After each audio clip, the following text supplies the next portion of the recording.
عليكم ورحمة الله وبركاته.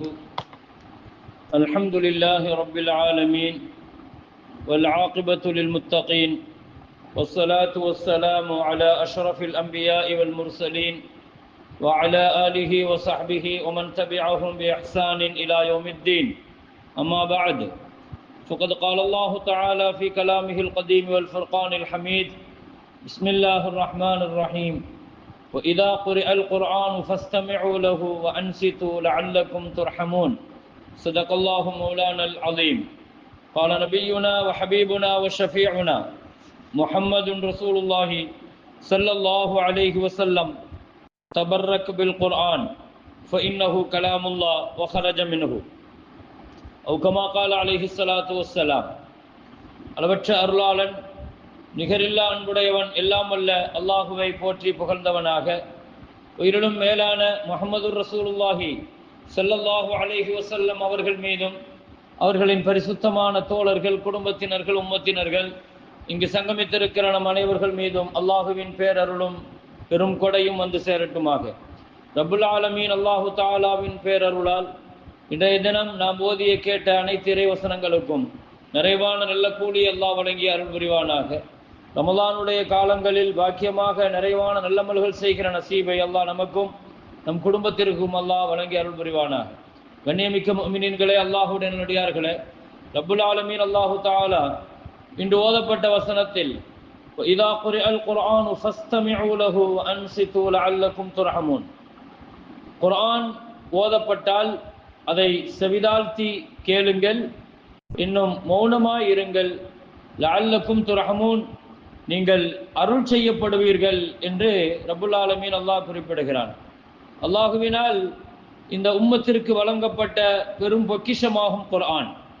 குர்ஆன் ஒரு வாழும் அற்புதமாக, முஅஜிஸாவாக இருக்கிறது என்பதை நாம் அறிவோம்.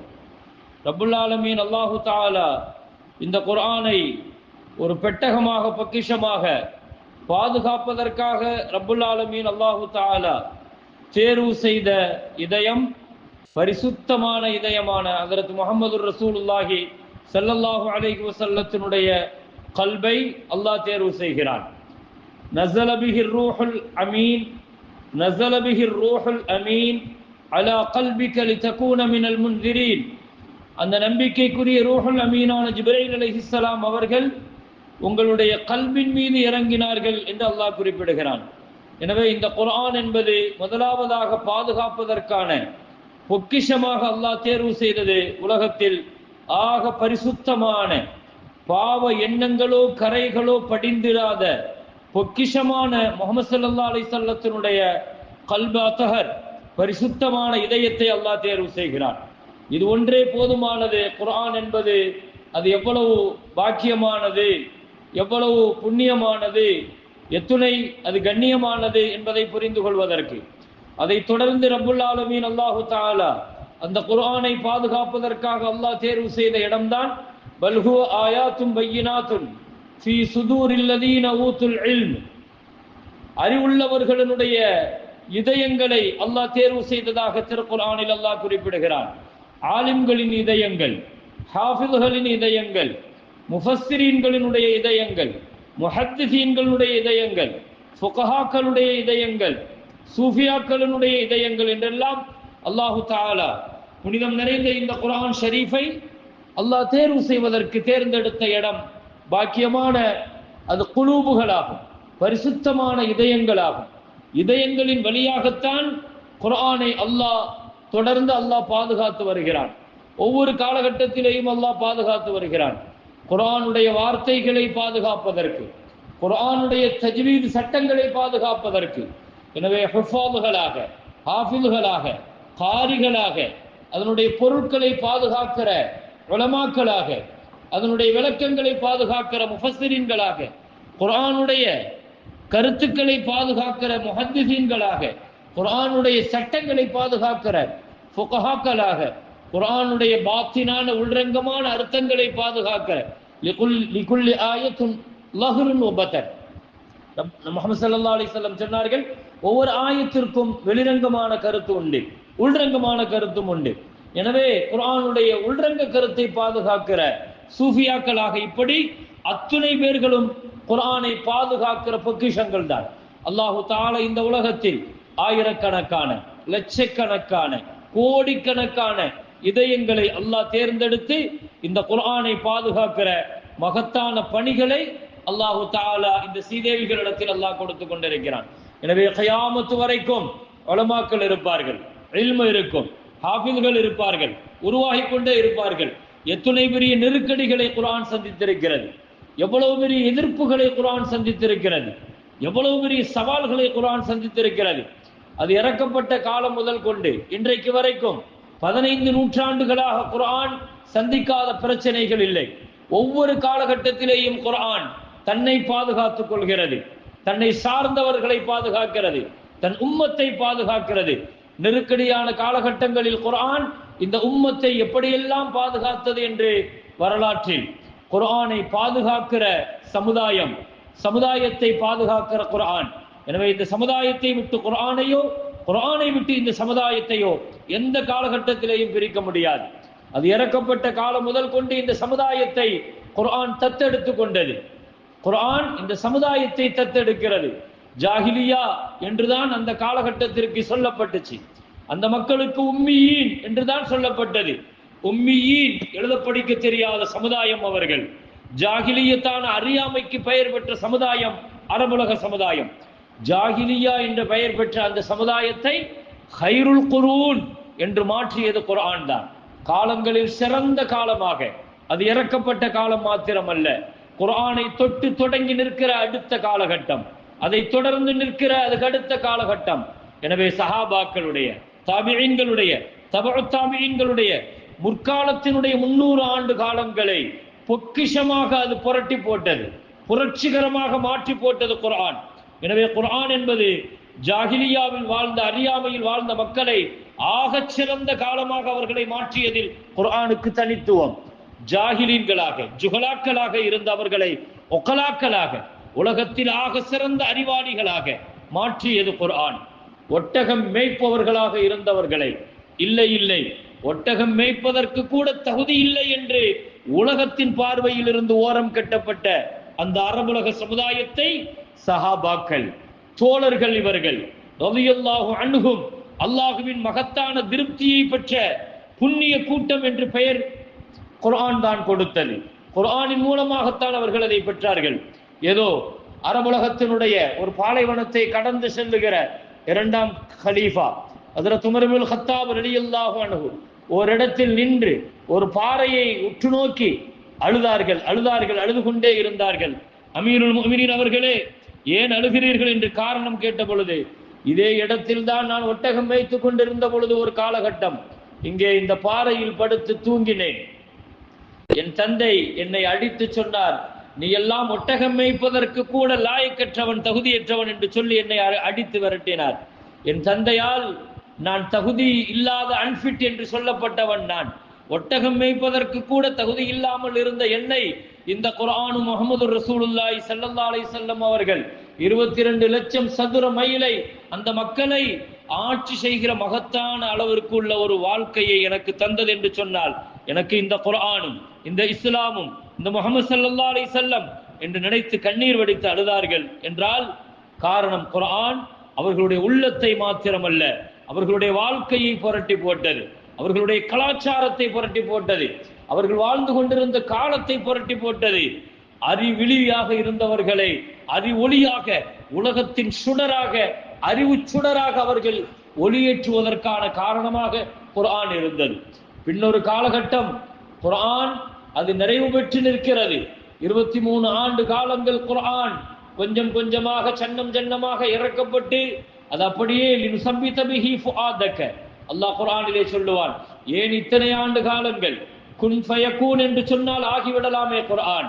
இந்த உலகத்தை அல்லாஹ் அப்படித்தானே படைத்தான், இந்த உலகத்தை அப்படித்தானே உருவாக்கினான், மீண்டும் இந்த உலகத்தை அல்லாஹ் அப்படித்தானே அளிப்பான். அப்படியானால் ஒற்றை வார்த்தை குன், அதற்கில்லாத சக்தியா?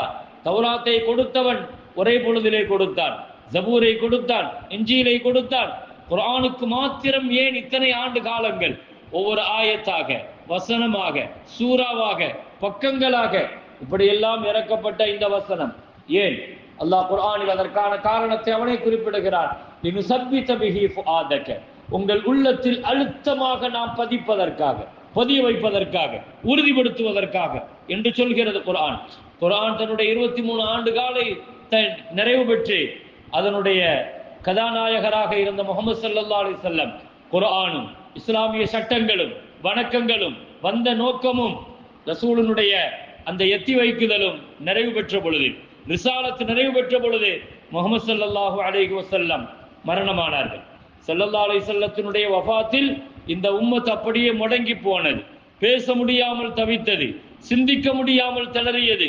கையிலே உருவிய வாளுடன் உமர் இப்னுல் கத்தாப் ரலியல்லாஹு முஹம்மது ஸல்லல்லாஹு அலைஹி வஸல்லத்திற்கு என்ன நடந்தது, ஏன் இப்படி படுத்திருக்கிறார்கள், நபிக்கும் மரணம் வருமா, ரசூலும் மௌத்தாகுவார்களா, நபி இல்லாமல் ஒரு காலத்தை நாம் வாழ முடியுமா, ரசூலை தவிர்த்து விட்டு நம்மால் வாழ்ந்திட முடியுமா என்றெல்லாம் கற்பனைக்கும் எட்ட முடியாத அந்த கூட்டம், அந்த 1.25 லட்சம் கூட்டம் இனி தவித்து பரிதவித்து திக்குற்று இருந்த அந்த சந்தர்ப்பத்திலே தான் மெம்பர் ஏறிய ஹஜ்ரத் அபூபக்கர் சித்திக் ரலியல்லாஹு குர்ஆனுடைய ஒற்றை வசனத்தை தான் ஓதினார்கள். ஒரே ஒரு வசனம் தான், ஆல இம்ரானுடைய வசனம். நிறைய சூறாக்களை எல்லாம் ஓதவில்லை. அந்த ஒரு வசனம் அந்த உம்மத்தை மீண்டும் உயிர் பெறச் செய்தது, அந்த உம்மத்தை மீண்டும் பாதுகாத்தது, இந்த உம்மத்தினுடைய எதிர்காலத்தை பாதுகாத்தது. அது என்ன வசனம்? அது ஸல்லல்லாஹு அலைஹி வஸல்லம் மௌத்தாகி விட்டார்களா என்று ஜீரணிக்க முடியாமல் இருந்தவர்களுக்கு குர்ஆன் சொன்ன வார்த்தை, ஒமா முஹம்மதுன் இல்லா ரசூல் கத் ஹலத் மின் கப்லிஹிர் ருசுல். முஹம்மது ஸல்லல்லாஹு அலைஹி வஸல்லம் அவர்கள் தூதர் தான். இதற்கு முன்னரும் பல தூதர்கள் சென்றிருக்கிறார்கள், வந்தார்கள், அவர்கள் சென்று விட்டார்கள். ஒருவேளை இந்த முஹம்மது ஸல்லல்லாஹு அலைஹி வஸல்லம் மரணித்து விட்டால், அல்லது ஒருவேளை நீங்கள் நினைப்பது போல உஹதிலே கொல்லப்பட்டு விட்டார்கள் என்று நினைத்தீர்கள், நிச்சயமாக இல்லை. எதிரிகள் அவ்வாறு உங்களை குழப்பினார்கள். ஒருவேளை கொல்லப்பட்டால் நீங்கள் பழைய மதத்திற்கு திரும்பி விடுவீர்களா? குர்ஆன் ஏற்படுத்தின புரட்சியை மறந்து விடுவீர்களா? குர்ஆன் தந்த வாழ்க்கையை நீங்கள் மாற்றி விடுவீர்களா என்றெல்லாம் இந்த ஒரு ஆயத்து தான் ஹஜ்ரத் அபூபக்கர் சித்திக் ரலியல்லாஹுவினுடைய வாயின் வழியாக கேட்ட அந்த வார்த்தை தான் சஹாபாக்களுக்கு மீண்டும் உயிர் கொடுத்தது, மீண்டும் உற்சாகத்தை தந்தது. இஸ்லாத்தினுடைய தெளிவை நோக்கி பயணித்தார்கள். எதிர்காலத்தில் நாம் பயணிக்க வேண்டிய, முஹம்மது ஸல்லல்லாஹு அலைஹி வஸல்லம் காட்டி தந்த வாழ்க்கையில் பயணிக்க வேண்டிய தூரம் நிறைய இருக்கிறது என்றெல்லாம் மீண்டும் தங்களுடைய வாழ்க்கையை தொடர்ந்தார்கள். காரணம் அந்த ஒரு ஆயத்து தான். இந்த உம்மத்து இது போன்ற அன்றிலிருந்து இன்றைக்கு வரைக்கும் ஒவ்வொரு காலகட்டத்திலேயும் குர்ஆன் பல நெருக்கடிகளை சந்தித்தது. தாத்தாரியர்களுடைய காலத்தில் குர்ஆன் எரிக்கப்பட்டது, குர்ஆனுக்கு எதிராக யுத்தம் நடைபெற்றது, குர்ஆனை அழிக்க முற்பட்டார்கள், குர்ஆனினுடைய விளக்க கிதாபுகளை அழித்தார்கள், எரித்தார்கள். ஆனால் கடைசியாக ஹாஃபில்களின் வழியாக அந்த தாத்தாரியர்கள் உட்கொள்ளப்பட்டு அந்த தாத்தாரியர்களுடைய வீடுகளிலேயே குர்ஆன் ஓதி கொடுக்கப்படுகிற காலமாக குர்ஆன் மாற்றியது. இதுதான் குர்ஆனுடைய மகத்தான சக்தி. குர்ஆனுக்கு எதிராக அஹ்மது ரஹ்மத்துல்லாஹினுடைய காலகட்டத்தில் 18 ஆண்டு காலங்கள் மிகப்பெரிய யுத்தம் நடைபெற்றது. குர்ஆன் அது ஒரு படைப்பு தான், அது மஹ்லூக்கு தான், படைக்கப்பட்டது தான் என்றெல்லாம். அல்லாஹுவினுடைய கலாம் அது கைர மஹ்லூக், அது படைப்பல்ல என்ற யுத்தத்தை துவக்கினார்கள் அஹ்மது ரஹ்மத்துல்லாஹ். 18 ஆண்டு காலங்களாக ஜெயில் வாசத்தை அனுபவித்தார்கள். அவர்கள் கடுமையான சவுக்கடிக்கு உள்ளாக்கப்பட்டார்கள், சிறை தண்டனைக்கு உள்ளாக்கப்பட்டார்கள். எத்துணை வலிகளும் வேதனைகளும் 18 வருஷம். ஆனாலும் கூட கொஞ்சம் கூட இந்த குர்ஆனுடைய புரட்சிகரமான கருத்திலிருந்து, குர்ஆன் அது படைப்பில்லை என்பதிலிருந்து அணுவளவு கூட அவர்கள் பின்னோக்கி வந்ததில்லை. ஒரு முஸ்லிமனுடைய வாழ்க்கை என்பது அப்படித்தான். ஒரு முஸ்லிம் தன்னுடைய வாழ்க்கையில் எல்லா காலகட்டத்திலேயும் குர்ஆனுடைய தொடர்பிலே தான் இருக்க வேண்டும். அல்லாஹ் குர்ஆனில் இங்கே குர்ஆன் ஓதப்படுகிற பொழுது நீங்கள் செவிதாழ்த்தி கேளுங்கள், மௌனமாயிருங்கள், உங்களுக்கு ரஹ்மத்து கிடைக்கும் என்று அல்லாஹு தஆலா குறிப்பிடுகிறான். குர்ஆன் அது ஓதப்படணும். ஒரு குழந்தை முஹம்மது ஸல்லல்லாஹு அலைஹி வஸல்லம் பனு அப்துல் முத்தலிபினுடைய குடும்பம், அதாவது ஸல்லல்லாஹு அலைஹி வஸல்லத்தினுடைய குடும்பத்தில் பிறக்கிற முதல் குழந்தைகள் இதா அஃஸஹ, அந்த குழந்தை தெளிவாக பேச ஆரம்பிக்கிற பொழுது அந்த குழந்தைக்கு முதல் கற்றுக் கொடுக்கிற குர்ஆனுடைய ஒரு வசனம் தான் சூரா பனி இஸ்ராயீலினுடைய கடைசி வசனம். வகுல் அல்ஹம்துலில்லாஹில்லதி லம் யத்தஹிது வலதன் வலம் யகுல் லஹு ஷரீகுன் ஃபில் முல்கி வலம் யகுல் லஹு வலிய்யும் மினஸ் ஸுல்லி வகப்பிர்ஹு தக்பீரா. இந்த வசனத்தை தான் முதல்ல ஒரு குழந்தைக்கு ஓத சொல்லி கொடுப்பார்கள். ஏன் தெரியுமா? ஒரு குழந்தை முதல்ல ஓத வேண்டிய வசனம் இந்த வசனம் தான். அல்லாஹ்வினுடைய தௌஹீதை, ஏகத்துவத்தை, அல்ஹம்துலில்லாஹ், புகழனைத்தும் அல்லாஹ்வுக்கு. அவனுக்கு பிள்ளைகள் இல்லை, அவனுக்கு கூட்டாளிகள் இல்லை, அவன் இழிவானவன் அல்ல, அவனை பெருமைப்படுத்துங்கள் என்ற வசனத்தை குழந்தைக்கு, பிறக்கிற குழந்தை பேச ஆரம்பிக்கிற பொழுது முதல் வார்த்தையாக குர்ஆன் வசனம் இருக்கட்டும். கடைசி வார்த்தையாக யா அய்யத்துஹன் நஃப்ஸுல் முத்மஇன்ன துர்ஜிஇ, அமைதி பெற்ற ஆத்மாவே உன் ரப்பின் பக்கம் நீ பொருந்தி கொண்டு, உன் ரப்பு உன்னை பொருந்தி கொண்டு, நீ ரப்ப பொருந்தி கொண்டு நீ உன் ரப்பிட்ட வா என்று சொல்லுகிற சூரா அல் ஃபஜ்ரினுடைய கடைசி வசனங்கள் இருக்கட்டும். ஒரு முஃமினுடைய வாழ்வின் துவக்கமும் ஒரு முஃமினுடைய வாழ்வின் நிறைவும் அது குர்ஆனாக இருக்க வேண்டும் என்பதை மார்க்கம் சொல்கிறது. எனவே குர்ஆன் என்பது ஒரு முஃமினுடைய வாழ்க்கையோடு பின்னி பிணைந்தது, கலந்தது. அல்லாமா இக்பால் சொல்லுவார்கள், குர்ஆனை எப்படி ஓதணுங்கிறத அழகா சொல்லுவாங்க அல்லாமா இக்பால். குர்ஆன் என்பது தங்களுடைய மகனுக்கு இக்பால் சொன்னார்கள், கவிஞர் இக்பால், மகனே குர்ஆனை நீ எப்படி ஓதணும் தெரியுமா? அது உன் மீது இறங்குவது போல் ஓத வேண்டும் என்று சொல்லுவார். உன் மேல குர்ஆன் இறங்குச்சுன்னா எப்படி நீ ஓதுவாயோ அந்த உணர்வுடன் குர்ஆன் ஓது. அப்படி வரவில்லையா, குறைஞ்சபட்சம் உன் ரப்பு உன்னுடன் பேசுகிறான் என்ற உணர்வோடையாவது நீ ஓது. எப்பொழுதுமே குர்ஆன் ஓதி கொண்டிருக்கிற அபூபக்கர் சித்தீக் ரலியல்லாஹு ரொம்ப மெதுவாக ஓதுவார்கள். சித்தீக் ரலியல்லாஹு கிட்ட கேட்டாங்க, ஏன் இவ்வளவு மெதுவா ஓதுறீங்க? ஸல்லல்லாஹு அலைஹி வஸல்லத்துக்கு அவங்க சொன்னாங்க, அஸ்மஅது மன் நாஜைது, குர்ஆன் என்பது என் ரப்புடன் நான் பேசுகிற, எங்க ரெண்டு பேர்களும் பேசிக்கொள்கிற சம்பாஷணை அது, பேச்சுவார்த்தை அது.